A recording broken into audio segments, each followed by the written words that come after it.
কোর্টে গ্রেফতার কাউন্সিলর, ব্যারাকপুর কোর্টে গ্রেফতার পানিহাটির কাউন্সিলর। আর খুনের মামলায় দোষী সাব্যস্ত হয়ে গ্রেফতার চোর সন্দেহে যুবককে পিটিয়ে খুনের শুনানি।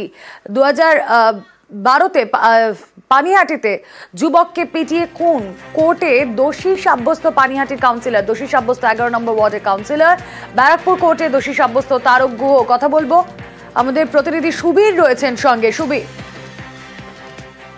দেখো, তোমাকে জানিয়ে রাখি 2012 নয়, 2014 সাল হবে। 2014 সালের 25শে সেপ্টেম্বর শম্ভু চক্রবর্তী নামে একজন ব্যক্তিকে চোর সন্দেহে গণপিটুনি দেওয়ার অভিযোগ উঠেছিল সেই 11 নম্বর ওয়ার্ড পানিহাটি পৌরসভা গান্ধীনগর এলাকায়।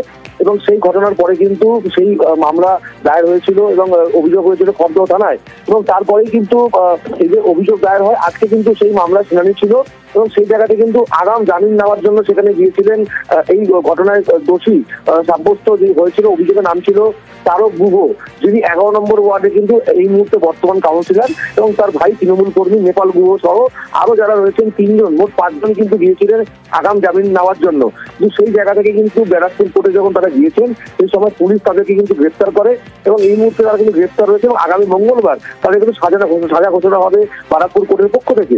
এবং এই যে নেপাল গুহ রয়েছেন, তিনি কিন্তু তৃণমূল কর্মী এবং তারক গুহ বর্তমান 11 নম্বর ওয়ার্ডের তৃণমূল কংগ্রেস কাউন্সিলর।